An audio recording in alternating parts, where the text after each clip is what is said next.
So I'm Lia Newman. I'm the director and curator here at the Van Avery Smith Galleries at Davidson College. Thanks so much for joining us tonight for our conversation. The COVID-19 pandemic allowed us to really pivot our exhibitions and programming. And so a few weeks ago, we opened a new exhibition only to our campus community, but it was fully drawn from our permanent art collection. All of the works in the exhibition are contemporary. They were created after 1970, and some of them were created just in the last few weeks. We began reworking our exhibition schedule around April. And normally we're working about 1.5 years or 2 years out, and you sort of hope that your curatorial projects are really relevant. This being able to pivot allowed us to respond in the moment.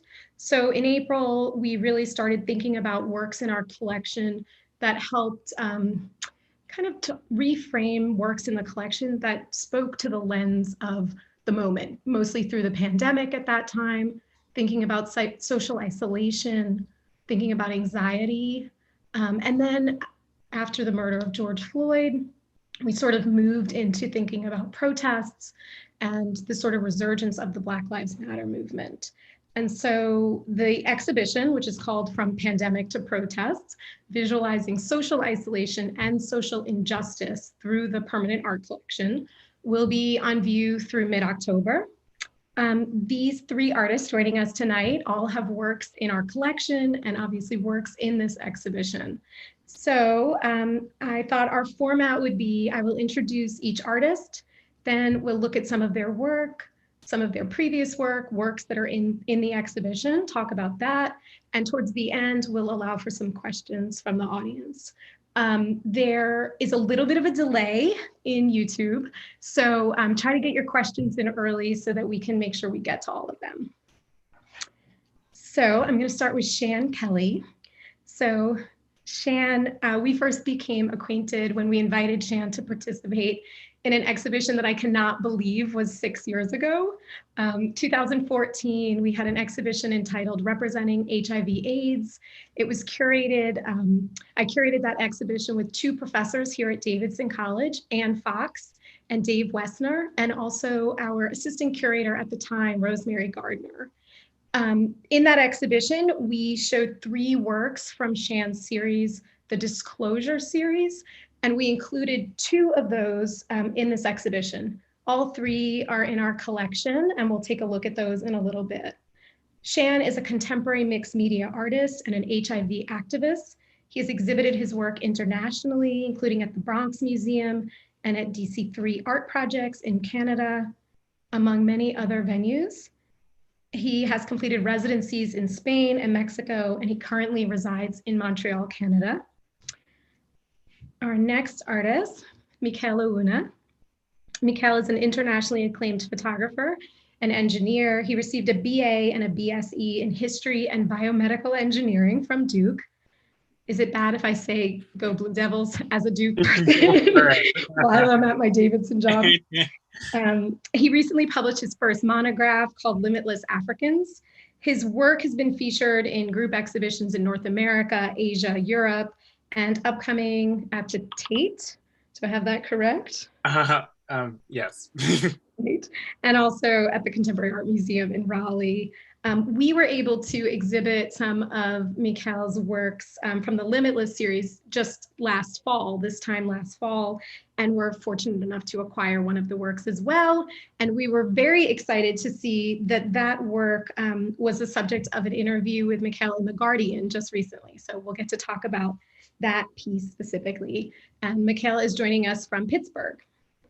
And then our next artist is Katyayani Singh. She's a graphic designer and artist who earned her BA in political science and government from the University of New Delhi in India, and her MFA in visual communication design from the School of the Art Institute of Chicago in 2018.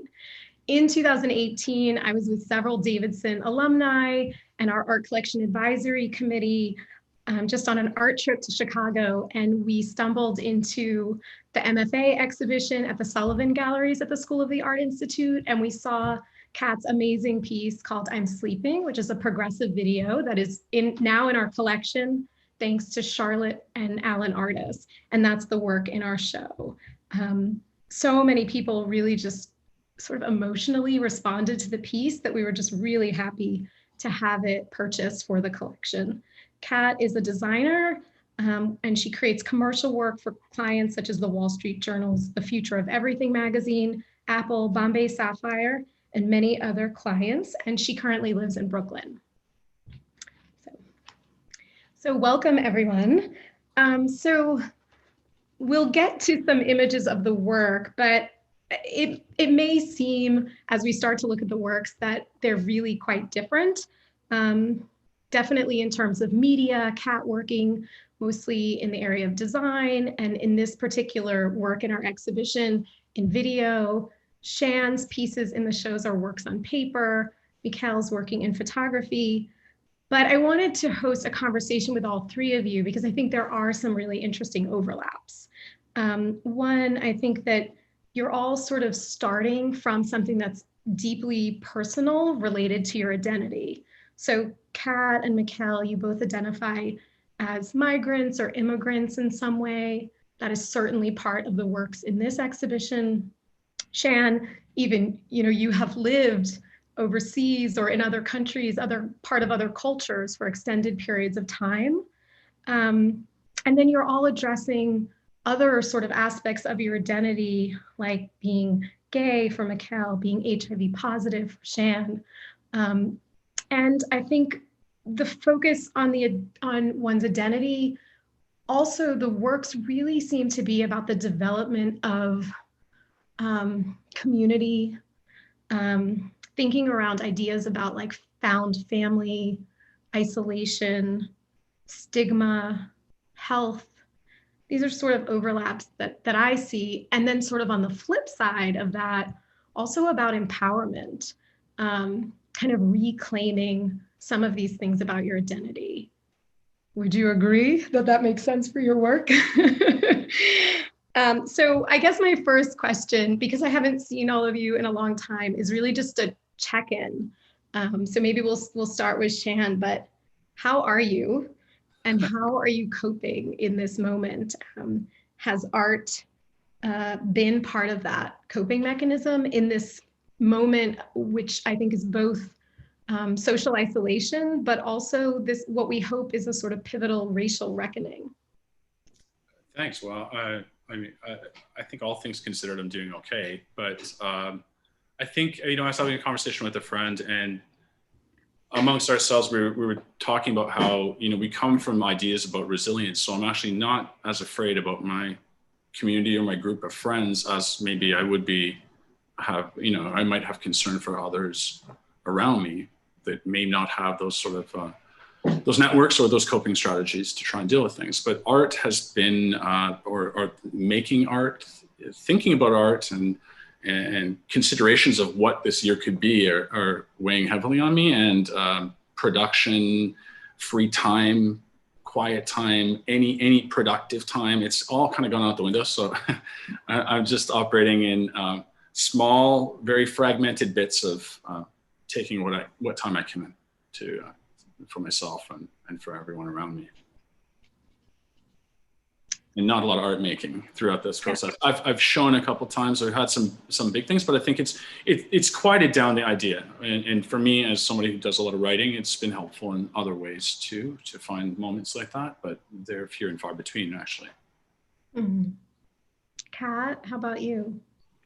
I'm doing as well as I could be doing. I feel like it's always like when I look at it in hindsight, it's been 6 months now, like that we've been living under quarantine or in this situation. And like considering everything, I'm doing pretty well for being 6 months into this. But of course, it's as in terms of art making, like I'm glad to still have my job as a graphic designer through the pandemic. And that definitely keeps me very occupied. Like I feel like I'd be doing a lot worse if I didn't have projects that I was working on constantly occupying my time. Yeah. Sure. Yeah. Mikael?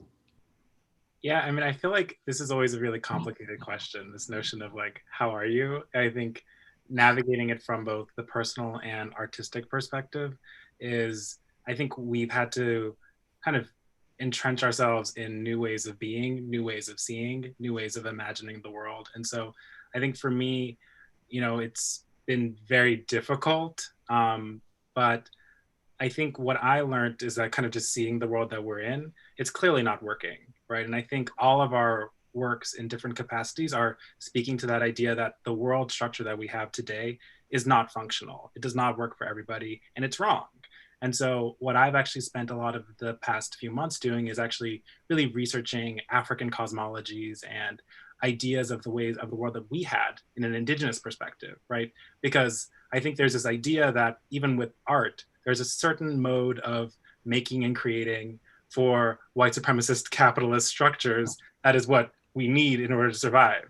But art has not been about that. In historical context and indigenous context, it's always actually exalted and been a space of ritual to recreate these myths that bring us back to the origins of the universe. And so I think from that perspective of actually reading about indigenous stories, reading about indigenous myths of creation, coming back to actually an African perspective on the way in which to form the world, that's actually what I've found, like, as this world has kind of been crumbling around us, it's been incredibly distressing. But I think one of the questions that people have, and I think in our work that we're all trying to address it, is this idea of what's the world that we want to build toward, right? And I think, and actually for me, in looking towards the past, there are all these indigenous myths and stories that already give us the answers. And so I think that for me has been this space of reflection, the space of deconstruction and rebuilding something that's new and far greater, that's also inherently ancient also at the same time. So I think there's been that tension that I've been weighing with in my own practice, and has been, I think that's something that all of us in our work then in this exhibition are also trying to get at, these ideas of, this world that we have does not work. What is the ways in which art can be a response? Thank you. Yes, and I think we'll dig in a little bit to some of the sort of ancient or like origin ideas in a bit when we talk more about your work too. So I want to start with Shan's work. I'm going to start my PowerPoint here. Can everyone see that? So Shan, we initially in 2014 exhibited 3 works from your Disclosure series. We have 2 in the current exhibition, and the reason we focused on the 2 is they seem a little vaguer, right? So these works are obviously not made with the current pandemic in mind, but we were able to see some connection there, particularly to the 2 first disclosures. So I wanted to start just having you talk a little bit about the series and how the process of making these works, I think, really ties to your concept, to you really, the way what you're trying to get at is really attached to the actual physical making of them. And then there's a few other pieces in this PowerPoint that you can also talk about. So sure, you can start here. Yeah, thanks. Well, first, maybe I'll just talk about what we're actually looking at. So this series was created around the idea of taking fragments of conversation that stood out to me, things that happened, or conversations that I had with people in which I had shared some sort of a measure of disclosure or intimacy with somebody. And I was interested in transcribing that because I wanted to speak to this idea of how we, in our relationships, manage to disclose to each other and accept someone else's vulnerabilities and exchange and create comfort and demystify ideas around stigma. I mean, this piece was created. Particularly, this piece was created with in response to me disclosing to someone that I was HIV positive, and it was important to me to make that opaque, in that I didn't want to use the word HIV and talk overtly about it in this. I preferred that it remained this way so that it could allude to something else and would be a more generally interpreted piece of text. But that was the response that was given to me. Sorry, this is what I had said to that person, and the second piece is the actual response. Yeah. And so this piece is what we're looking at is printed text on a sheet of paper that's set to about 2 inches away from the top layer, which is a needle perforated parchment.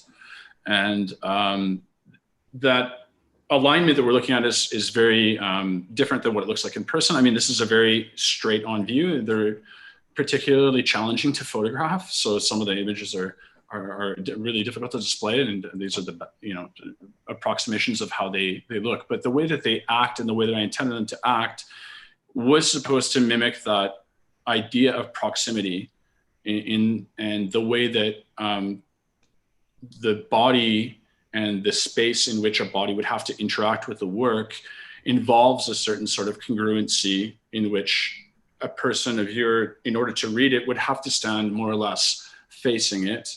And that is the point at which the underlayer will align with the perforation. And at just a slight angle, the text is offset enough that it's very challenging to read. This is the underside of the paper, just to show what the perforations look like. But I like that metaphor of the idea of intimacy with the work, in which a person who's viewing it can be participant or at least proximal to a conversation, or sort of that disclosure, whereas at an angle or a little bit less of an attentive focus to it, it just becomes this thing that happens beside them, and it's a different reading entirely, or is blank. And that was a lot about the idea of being revelatory, and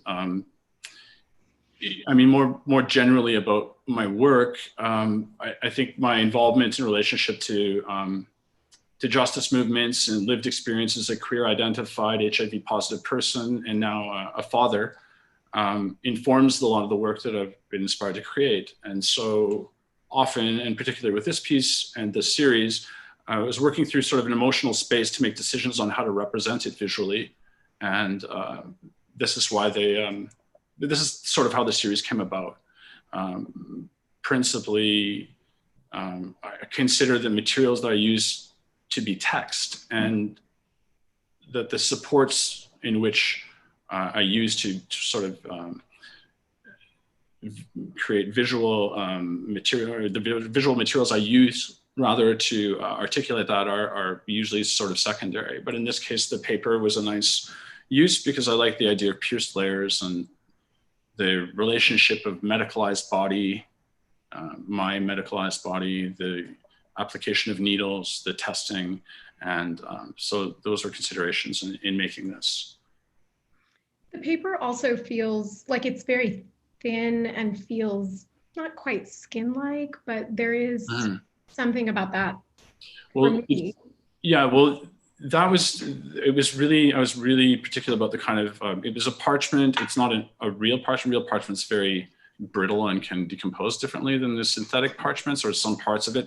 But there's still aspects in which the synthetic parchments are still made with oftentimes like a combination of some industrialized process in paper making, where they're combined with who knows what kind of products, bioproducts that come from, from butchery and processing plants, where they've combined with the paper. So there is a flesh-like tactile quality to it too, and that it's surprisingly resilient and surprisingly strong. The sheets of paper can weather quite a bit of wear and tear, but I like that they're presented in a way that also kind of conveys a fragility, and that was sort of important to have that duality of what is hidden and what's sort of latent and patent. Right, and this idea of obscuring and revealing, and sort of being able to claim that for yourself, how much you disclose, when you disclose. Yeah, there's just something really beautiful about the way that the process and the concept really intertwine for me. Thanks. I had not seen an installation like this, so I don't know if you just want to briefly mention this sort of installation of them. Sure. Well, so this piece that we're looking at now, that was actually the first piece in the series. Before I knew it would become a series, I worked really in a very, I guess it was a conceptual way in which I had come up with the idea for that piece and then expanded into others. But the intention with that piece was created around an upcoming solo show, which was going to be my first solo show way back. I don't remember when, but the first solo show, I curated works that I had been creating that were fairly disparate, and was looking back on my first show. I was using my first show as an idea of a retrospective and considering my idea of mortality, and these are different works that I've created. And that was so that was a piece that it was supposed to speak to that, and I think it kind of conveys the idea of where some of my intention lies with the idea of legacy and history, and having taken,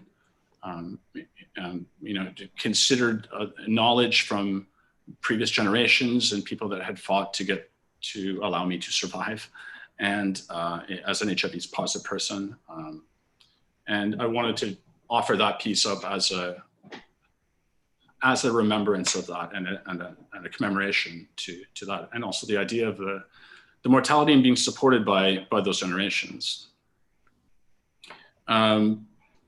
Did you want to talk about the next image Sure. as well? Well, so this is just a quick assembly. It's very hard also to photograph all these. It's not how they sit usually in a gallery, but this is a collection of work from a series called Close Enough, and its full title is A Pictorial Survey of Wikipedia's Geography of Index Cases. So it's really a chronology of pandemics told through material artifacts. And here we're seeing engraved plate maps, press archival photos, and postcards usually, which I try to source from the year in which a pandemic had occurred, or like items sourced from the original years of occurrence. And so quickly we're looking at, on the far left, from 1854, it's the John Snow map, an infamous sort of puzzlingly inaccurate, perhaps, map of the cholera epidemic in London from Broad Street Pump. And it goes along with that story. So it's interesting to hear mythologies in our intros, because these are also different types of mythologies, which are maybe far more dystopian, perhaps, but they lead to a current sort of pop culture memory, which is sitting as an archive. And I'm interested in kind of questioning that cultural archive that we sort of create around this idea of memorialization, and where these past pandemics sit in relationship to our current day. And moving along, there's I'll just briefly say what they are. There's a nursery photo from an archival press photo nursery image from the New York Presbyterian, the Sloan ward for children, where Mary Malone worked, which was supposed to be the site of typhoid. And next to that is the Barnes Hospital in Missouri, where Robert Rayford was recorded as being the first person to die from complications of HIV/AIDS. Then there's a Leopoldville postcard from Belgian, what was then Belgian Congo, and seen as the site of Ebola. Montreal, Quebec, seen as the home of Gaetan Dugas, wrongly assumed to be the patient zero for the spread of AIDS in 1984. And then the Metropole Hotel in Hong Kong, which was seen to be the infection point for SARS. And subsequently, I brought it up to date with Wuhan, and the addition now in Wikipedia, which has added an edit and now has a Wuhan note there. And I've got a postcard not shown that is attributed to Wuhan Airlines. Okay. Well, you answered one of my questions about, is the pandemic affecting your artwork, or have you made artwork related to this pandemic? Yeah. Well, and this image is an image from a poster created through AIDS Action Now, which is an affiliate group of other AIDS organizations that are fighting against criminalization in particular. And this image was released as a poster series for a group called Poster Virus. And I have a statement about that piece which speaks to it, but just generally that image and that piece was about, it's sort of a rallying cry over the frustration and the emotional labor, ongoing activism in this ongoing pandemic, and a sort of a critique of memorial culture that looks back on AIDS as an aspect of the past rather than an ongoing crisis. And so I thought that would be relevant to speak to where we are today also with COVID. I don't want to run over time, and be respectful of that. We'll move along and we'll come back. And if folks have questions for Shan, remember we're a little behind in the YouTube live, so feel free to put your questions in there, and we'll take a break at some point and ask some of those. So next we'll move to Kat. So tell me how you want me to move through the PowerPoint. Well, the first few slides are just a general introduction of my work. I'm a graphic designer, so a lot of the work I end up creating on a daily, day-to-day basis, or even freelance work that I end up doing, is usually for a client. So these are just some examples of the kind of client work or general design work that I do. It's usually illustration or typography based, which you can just move through those. These are just general examples of like visual examples of the kind of work I create, and I work within wide variety of mediums, so print and digital work for commercial clients as well. Which sort of brings me to my thesis, which is I'm Sleeping, which is the piece that's within this exhibition. And yeah, this was my thesis piece for my MFA show at the Art Institute of Chicago. And it was sort of the first time that I was making art or a piece that was like 100% self-motivated, because I'm used to having content be provided to me by a third person, and then sort of creating something from something someone else has asked me to make for them. Or yeah, so like I just had so many text messages that I'd gotten from my mother during my once I moved to the US, and like I was halfway across the world from her when I moved here for my master's degree. And since I usually, in any other work I create, start out with like a mass amount of written work and start typesetting it. So this was like, I was like, oh my God, I have all this content and like written content that I can design something with that's like very relevant to my personal situation that I'm in right now. And just, I don't know, the anxiety of having to create like a thesis piece that you have to show within like 6 months from now, whatever. Yeah.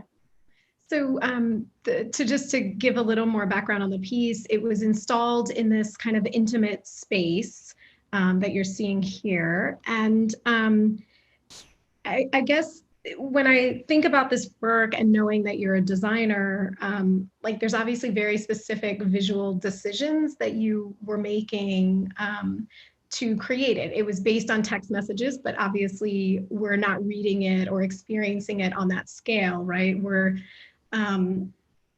experiencing many, many, many screens. So it's like we're being exposed to this long back and forth between you and your mother, but sort of all at once. And I was thinking about the way that the text sort of unrolls or is revealed to us, that it is typed out like like a text message. And one of the things that we see if we pay really close attention is that you sort of backtrack on things. So there's a moment where we see you sort of communicate honestly, but then you sort of backtrack and it's replaced with this kind of same message around being asleep. And so I was wondering if you could talk a little bit more about some of the other visual decisions, because it's hard, obviously, to explain this in slides when it's a progressive video, but it's really quite overwhelming. And just the way how quickly it changes and moves. And to me, it was like insight into how just overwhelming and all encompassing anxiety and loneliness can be. Yeah. Yeah, for sure. I feel like I should give some more context on what the actual content within this piece is, or like the written content is. So when I was going through this weird phase of trying to like build a life in the US and survive grad school, and like I had never lived outside of India ever before I came here, and sort of trying to suddenly build a life for myself in a foreign, strange country. It was, of course, extremely overwhelming for me, but on the other side, it was very overwhelming for my mother as well, who hadn't been separated from me for like 20 years or so, and then just have me be halfway across the world. But yeah, with all these anxieties and like the stresses or burden of real life that I had to deal with in a completely different time zone from my mother, I used to get like a plethora of text messages from her because it was like the only way of communication that she had left with me.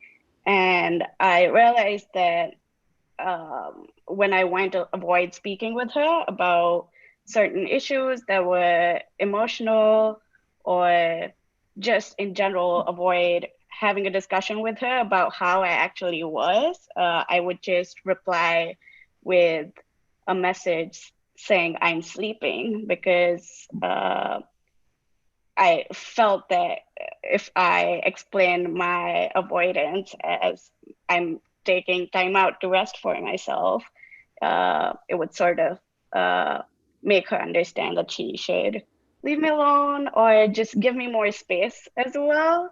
But it was like that, those words were like, you know, the final ending point of any conversation that we were having, or any conversation that she was trying to initiate, with like a full stop. I knew that I wasn't going to get any response or more barrage of messages after that. And it sort of helped me avoid my personal emotional situation that I was in by sort of putting an end to an intimate conversation that my mother might be initiating, or I actually needed to have, instead of avoiding it.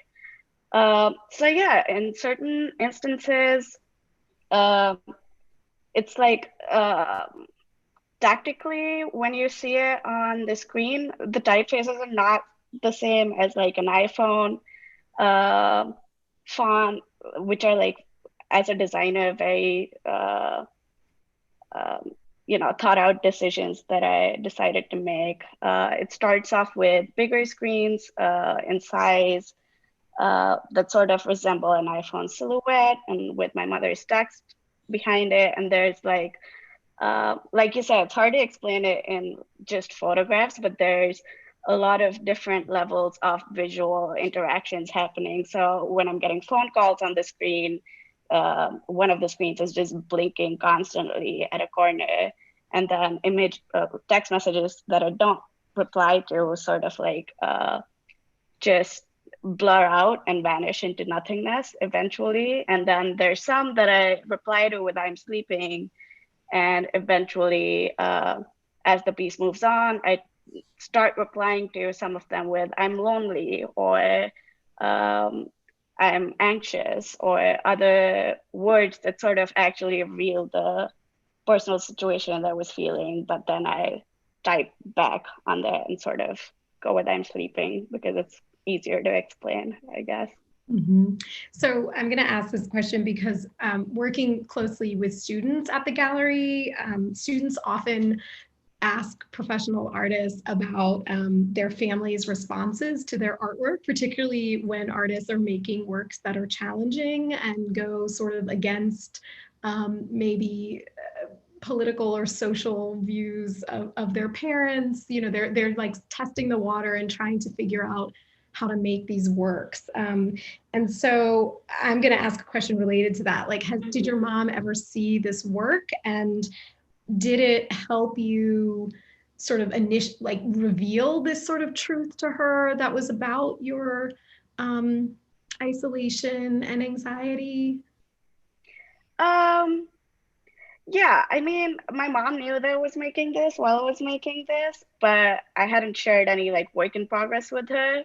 And then she did come to Chicago when this was still on display at the Sullivan Galleries, and I tried to avoid like taking her there for the longest time because I was like, I do not want you to actually see this.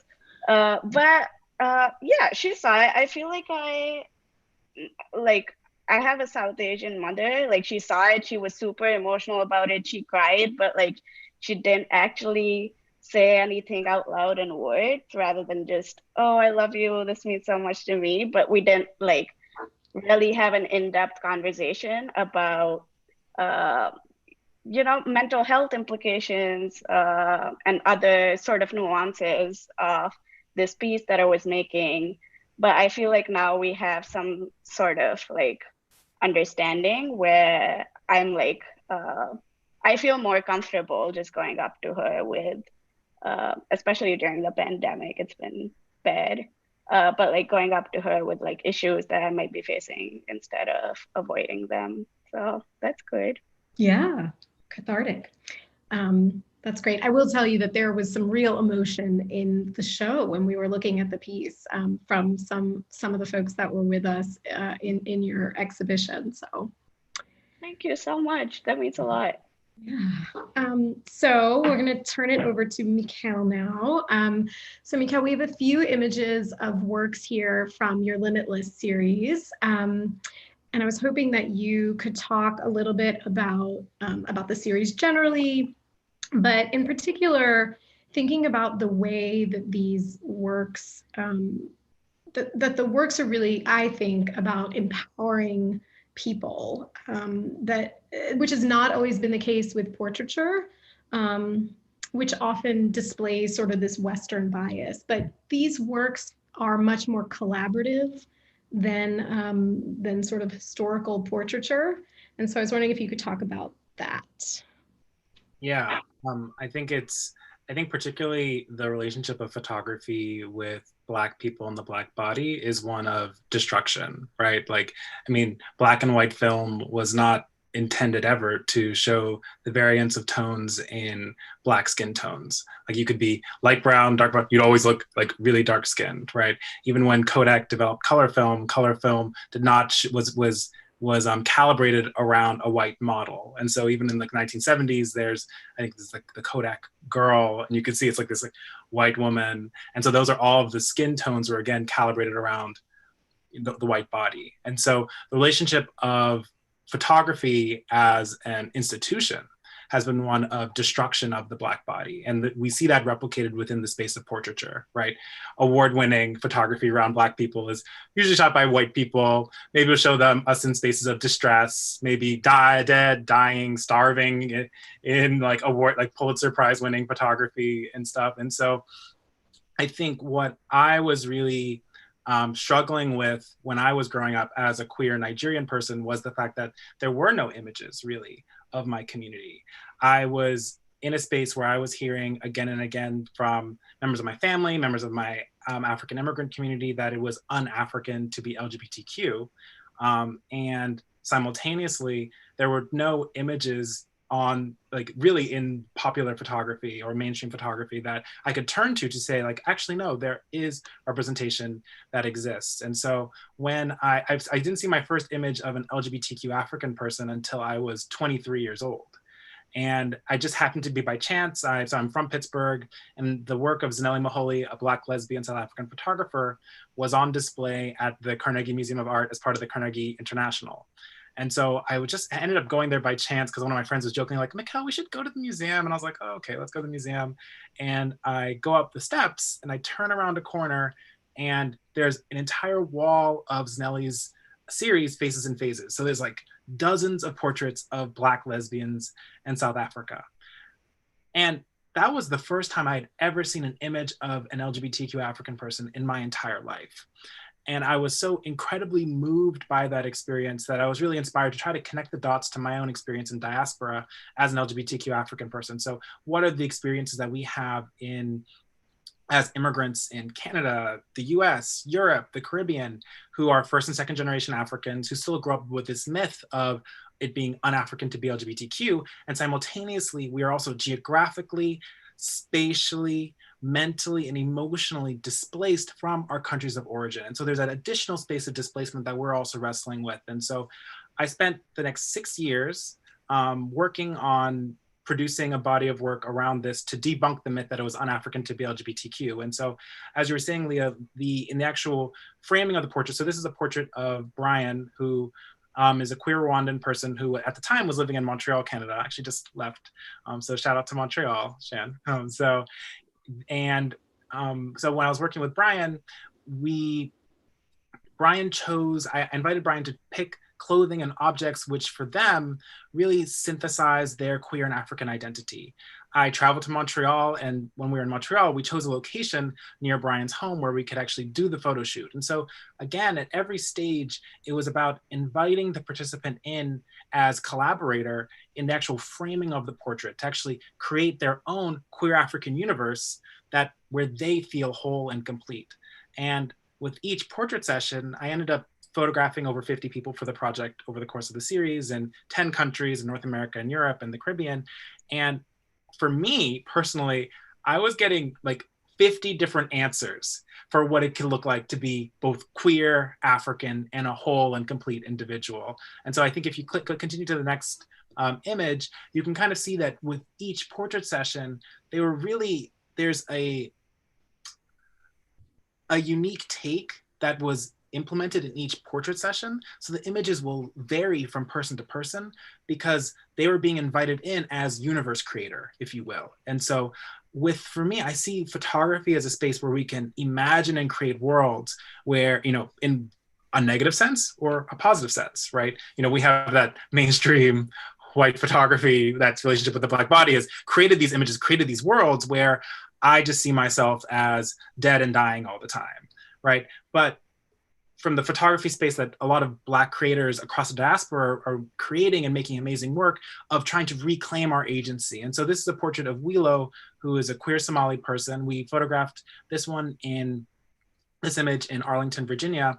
And Wilo had this actually Somali fabric from their family, and they brought the fabric into the image because they said that this was something that was really important for them in terms of actually their relationship with heritage. And so you have the queer African figure standing in front of, like, literally in relationship and communication with the background, with the textile. Of course, with textile, we have a clear relationship, of course, to African traditions where textile is also a space of writing in literally messages, religion, theology, is written into the history of fabric traditions and textile traditions across the African continent. And so there's these relationships that are brought into these images to put us constantly in conversation as queer Africans today with these historical legacies that have said that we have always existed as queer Africans across the continent and the diaspora. So this is another image. This is actually the first image that I photographed internationally. So I began by doing the work in the United States, clearly, because I was in the United States. And this was a photo shoot in Trinidad and Tobago where I worked with Gacie. Gacie is bisexual and Nigerian and Trinidadian. And image here, I think, was really fascinating because, again, this is another space of collaboration, right? We'd begun the photo shoot near where I was staying, and then Gacy and I were just talking. We're like, okay, let's just jump in the car and go somewhere. So we were driving around Port of Spain, just in conversation around different locations, space, what it means to be a queer African person taking up space in spaces that where literally it can be illegal for us to exist. And we found this location in this alley, and we're just like, let's just start experimenting here. And we started playing with movement. We started playing with jumping. And I think here, in reflection on this image, it's really fascinating thinking about how this also speaks to the history of the flying Africans, this motif that for enslaved people, we could just fly into the air and return back to the African continent, return back to our homes. I think there's that motif there. I think also right before this talk, I was actually reading a Harold Bloom essay where he was writing about Jay Wright, the African-American poet Jay Wright, and he was talking about the characteristics of the American sublime and how the sublime is embodied within Jay Wright's work. And he describes it as the ambition of transcendence, right? The sublime as the ambition of transcendence. And so I see that really encapsulated within this image. And also, I guess across the project in general, it's this idea of capturing these alternative realities, where queer African people exist, are full, complete, and are transcendent at the end of the day. This is one of the last two images that are going to be shared. This is a portrait of Jihan, who is a trans Algerian man in Brussels, Belgium. And so I had been photographing the series mostly in the United States, Canada, and Trinidad over the course of the initial 4 years. And then in 2017, I did a Kickstarter campaign, raised money, and then I did a 3-month sprint through Europe where I was photographing and completing the project. And I collaborated with Jihan on this portrait. And here it was interesting, a few components, right? I was also working to understand the breadth of the African diaspora, right? Including North Africans within the conversation, right? Because North Africans are also indigenous Africans. That also expands our notion of what African identity means and represents. Also here was also working with a transgender man. I think one of the small details here, so again, there's spaces of collaboration, right? These spaces of embracing beauty, embracing transcendence, and also embracing literally our scars. And so one of the small details that can be seen is, you can see Jihan's right hand, which has the 3 rings on it, which is right next to his nipple, where you can actually see, if you look really closely, you can see the scar of his mastectomy. And so there's these spaces, again, where we have these combinations of kind of recreation, reformation, pulling apart the body, recreating the body in ways that make us whole and complete. You also see Jihan's tattoos, which speak to, again, African traditions and African understandings, because within African spiritual traditions, queer and trans African people were seen as actually the leaders of our African traditions and spirituality. And so there are these plays that we have within the image, which again then repose on this idea of the transcendent and the sublime. And this is the last image. This is the one that was that's now in the collection, is in this show. This is an image of 4 queer African women in Brooklyn, New York. And this image I thought was really important for me because I'd done, as you saw, most of them are individual portraits of the work. And so I was 4 years into the series and I'd only done individual portraits. And I began thinking about what does the human experience consist of, right? So if I'm trying to actually capture images of LGBTQ Africans and LGBTQ Africans, recreating spaces for ourselves, reclaiming identity and agency for ourselves, do we just exist as just alone? I think in COVID era also it's really interesting because we understand the limits of just living alone and being around, just not being around anybody, the necessity of community in human experience. And so in 2017, I wanted to do a group shoot that would actually show queer African community. And so I'd worked with Maya, who is the woman on the far right, queer Liberian person. And I'd worked with her in 2015 and we were in conversation about doing another photo shoot. And I was like, okay, girl, if you can find 3 other queer African people, we'll do a photo shoot. I was like, that's impossible. Like, you walk down the street and there's just queer African immigrants everywhere. And she got back to me like 2 weeks later and was like, I have 3 other people. And in that space, I came up again. I came up to New York City, and we spent a few hours with each other just in communication. I made breakfast for everybody. Everybody was pulling in, bringing their outfits. Again, their outfits had made them proud of who they were as queer African people that synthesized their identities together.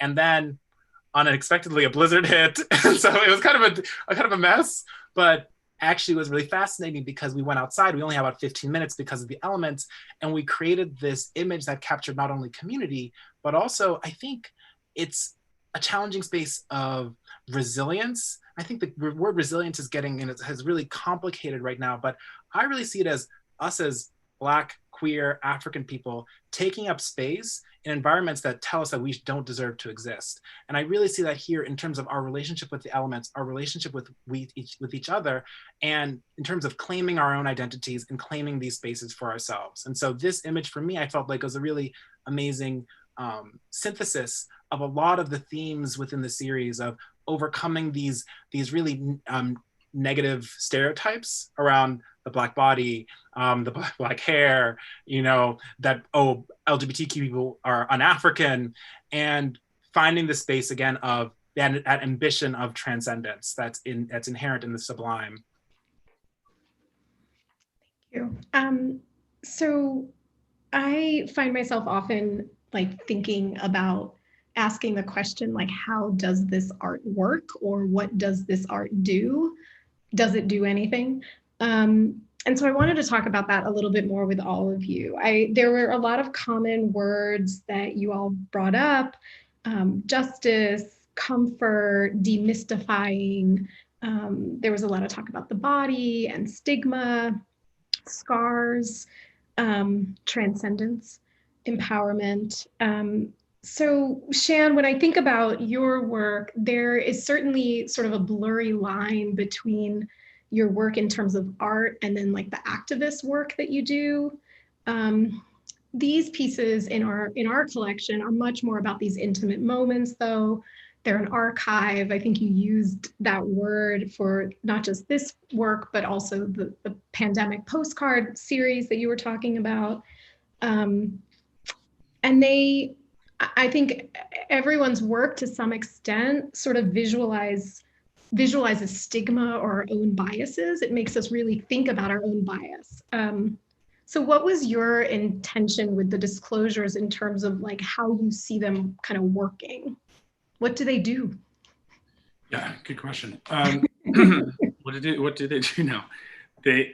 They were, for me, I mean, you brought up to me, or I've heard catharsis, and I know that sometimes it's important for me to have gone through a certain sort of experience of having felt comfortable enough to make myself feel vulnerable. So working through my own ideas of why do I feel vulnerable? What makes me vulnerable? I think in that process of when I was creating that and going through the work that became disclosures, that was an examination for me of looking at some of those questions and then trying to figure out a shift in the dynamic of how a certain sense of radical vulnerability actually made me feel less vulnerable, and had shifted away from making me feel maybe invisible to more visible than it had ever been before, and dealing with the idea of an identity that attaches to something as a medical status is, I think, really diminutive, but it's impossible to navigate through the world without me having to place everything through the lens of HIV in some aspect or the other, meaning that, as a person that has to exist now, this is something I have to contest with. But making the work disclosures, I wanted to take all that and sort of synthesize it into examining, well, where does nuance fit into this? And so my own nuance I wanted to make maybe a little more invisible, and the opacity around the work and the opacity literally of the material is meant to sort of reference those ideas of fitting in without completely disclosing what it is.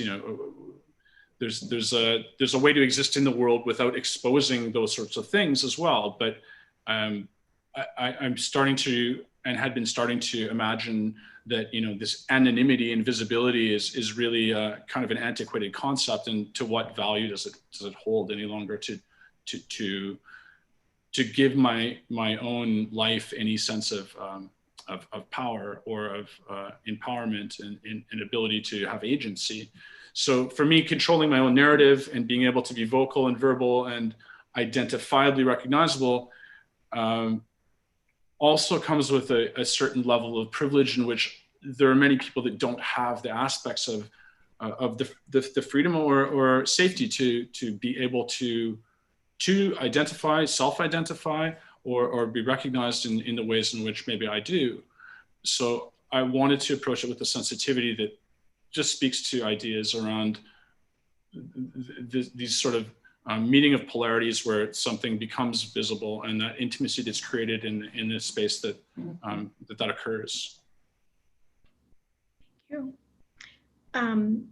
Kat, we talked a little bit about how after the work was made and your mother saw it, you feel like the relationship is a little bit different, that you feel that it's a little easier to be more truthful and communicate sort of what's happening with you and your status or health or more difficult things that you're going through.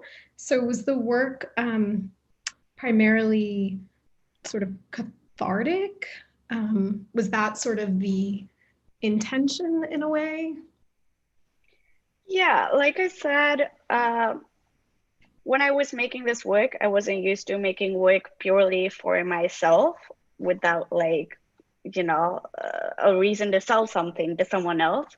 So I used like content that was very personal to me for that reason. And I feel like, yeah, it did become like an activity in catharsicism where, you know, I was like, fine, if I have to make work purely for myself, I'm going to make work exactly about the situation I'm in and my personal relationships, and be vulnerable about my emotions and anxieties. And I feel like, yeah, my relationship has definitely improved with my mother ever since I made this. But I wonder if by the time I decided to actually take on this project, I had already realized that I had to like sort of improve my relationship with my mother, especially if I was like going to continue trying to build a life like halfway across the world from her, and sort of, you know, try to figure out a way to communicate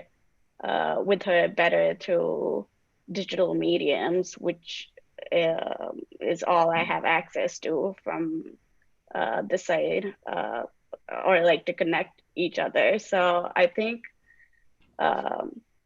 maybe making this was sort of like, okay, I need to move on past these anxieties and these problems in my personal relationships. That makes sense.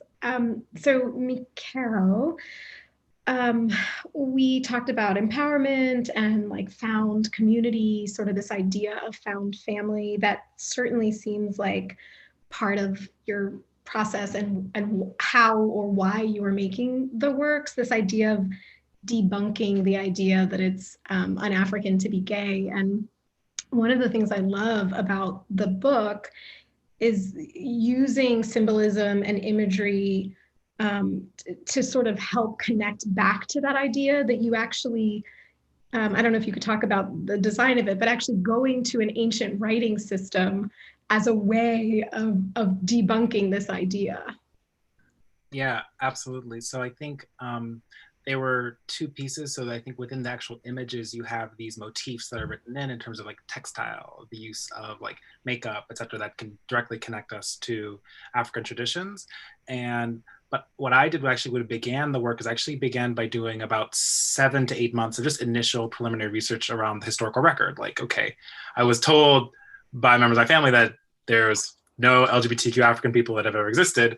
What does the historical record say? You know, I studied history also, I was really curious. And so when I was reading the actual historical secondary sources, primarily, there's an amazing collection called Boy Wives and Female Husbands, which really has a really amazing survey of queer, what identities we would now deem as queer or transgender across the African continent. And I opened the book and there was a map and it had dozens of ethnic group names. And I was like, what is this? And all of those ethnic groups had documented evidence of pre-colonial differential sexuality and gender. And one of the things that was really important for me, so I actually have a copy of the book that I can show people here, was that, so I also was learning that, so my family, we're Nigerian, and we're Igbo, which is from the southeast part of Nigeria. And so I found out that we actually had a pre-colonial writing system. Like, oh, Africans had writing before white people? Oh my gosh, like who knew? But I actually did not know that until about 2 years ago. And when I was learning about the writing system, I came across this symbol here, which is emblazoned on the cover of the book. And this symbol, which was recorded twice in 1911 by an English anthropologist, represents two women lying in bed together, holding each other with two pillows on either side of them. And so this is direct evidence from like Igbo villages of same-sex intimacy from recorded in 1911. And so I'd grown up feeling that, you know, literally being told that it does not exist, there's no history of LGBTQ African people, but then actually looking at the pre-colonial sources, there's this whole wealth of identities that are differential sexuality and gender that have existed on the African continent. And so I wanted to make sure to include that within the structure of the book to actually directly connect us as queer African people today to this rich history that we have across the continent, where we were in many respects, we were the spiritual leaders of our communities. And so I think I also make sure to include a lot of history written into it, but I wanted to also include kind of also, again, these written narratives, like traced narratives that also bring us to an ancient artistic traditions as well. Thank you for sharing that. So we're at 6. So I had one more question that I wanted to ask all of you. And then we can see if there are other questions, or maybe you have questions for each other even. So obviously the exhibition, as we mentioned, is related to the pandemic, related to the current moment of protest, and the works weren't necessarily made for that. But it's often difficult, I think, for us not to see our own current experience in artworks. Shan, we included your works because we saw a connection between HIV and the current pandemic, in particularly thinking about these sort of massive government failure, shame, stigma, this sort of shifting or lack of information, and this idea that we've been talking about, like how do we move forward if there is not a vaccine? And could that be possible, which is certainly has been possible related to HIV. So I didn't know if you could talk a little bit about kind of what you're thinking about. Obviously, you mentioned the newer work that you're making, but yeah. Yeah, thanks for. Well, I've been turning that over quite a bit because there's been conversations happening around me. Usually around December, as put by a friend, I get my dance card punched quite often around World AIDS Day. And this year, there's been a lot of approach from different places that have asked me to consider the relationship between those pandemics, or how the history or action of HIV/AIDS and movement against trying to resolve it, trying to think through it, can apply to ideas around COVID-19. And one thing that keeps coming up for me is that, I mean, any of these pandemics, and arguably about a lot of these, you know, perceived social ills or difficulties and challenges that we have globally, can't be viewed in isolation. So, I mean, pandemics by and large, like a lot of challenges, more so than others, perhaps deepen and they exacerbate these inequities that we have around the world, in our cities and our communities.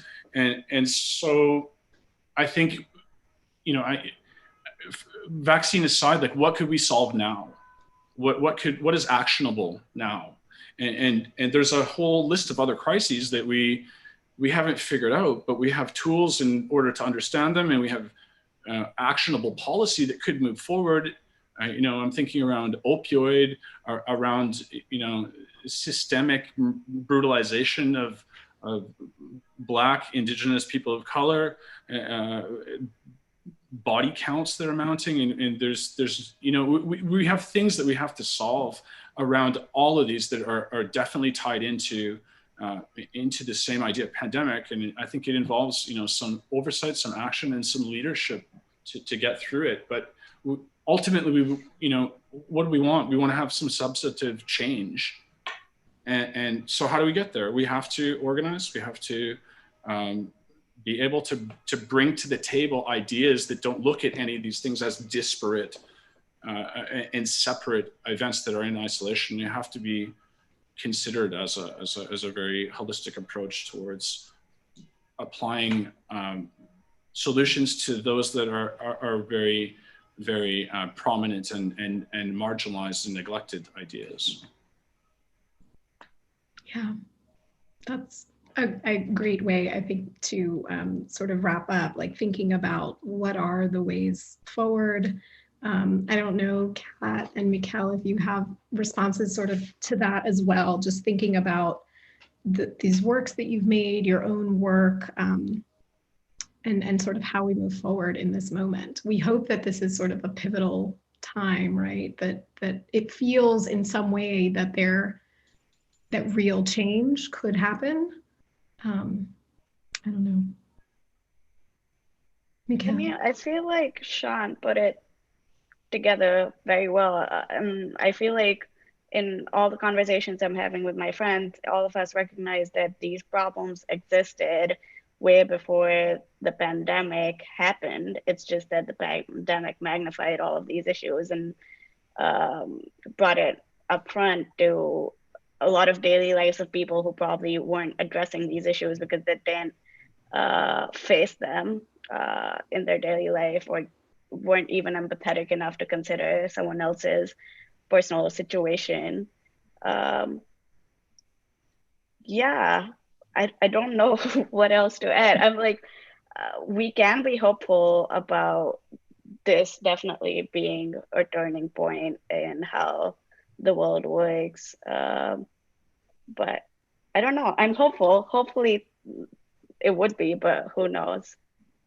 I think it definitely, you know, thinking about your work, there's definitely, you know, I think people are experiencing a loneliness that maybe they never really even considered, thinking about the way that immigrants or migrants might feel, right? I think it does, yeah, I hope that it's sort of opened up people's, yeah, just their perspective on what other people have been dealing with for a long time. Mikael? Yeah, I would say, kind of echoing Shan, I think that, you know, in terms of talking about these as overlapping pandemics, right? Like, so you have the immediate pandemic that people are talking about in terms of COVID-19. We have historical pandemics that are ongoing, like HIV/AIDS. We have white supremacy is a pandemic. Capitalism is a pandemic. You know what I'm saying? And so if you actually think about these things as being literally just symptoms of these entrenched diseases that have infected this entire society, I think that's a big challenge. I think that's an invitation to really question the foundations of everything that we try to hold on to in this society. And so I think in terms of reflecting on my work, I think I keep coming back to these ideas of pulling back to indigenous African ideas of being and seeing. You know, I think even in terms of the Limitless African series, understanding that within, you know, we have homophobia and transphobia that are really intricately connected to white supremacy. And that within pre-colonial African societies, there were all of these really open spaces for people of differential sexuality and gender. You know, even like quote unquote gods and goddesses that were literally dual, intersex, bisexual, like all of these things that have existed. The Nile River was like this multi-gender figure, right? And so named Happy. And so I think for me and my work is always an invitation to deconstruct the idea of what we have today and to go back to ancient ideas, because that's where really we can reinvigorate and totally recreate a whole new way of being, right? If white supremacy has existed for 400, 500 years, human beings have been around for a lot longer than that. So I think we can go back, and I think my work is always inviting people to go back and look at history as a space to reinvigorate our future. Very interesting. I feel like we always talk about Afrofuturism of like this sort of sci-fi world of like where we can, reimagine these futures. And I sort of love the idea of going back to the origin. And yeah, very interesting. Do you all have anything else you want to add? I'm so proud we're only 10 minutes over. We did it. Are there questions, Elizabeth, or any comments? We've got some encouraging comments of people who really appreciate your work. Great. Thank you. Anything else anyone wants to add?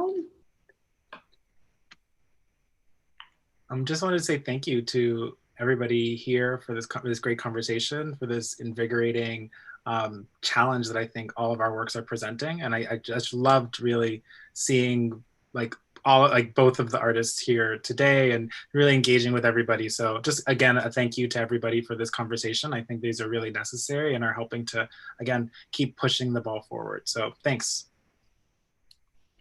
Agreed. I think that it's nice to hear that. It's nice to hear people's voices, as I said to Lia when I logged on earlier today, but it's particularly lovely to share space with people even in this way, in which I feel like there's a lot of great overlaps, and it's really encouraging for me to hear what both of your work has been, how it's been situated, and where it seems to want to go. And thanks for having me. Thanks to Davidson and Lia and everyone else.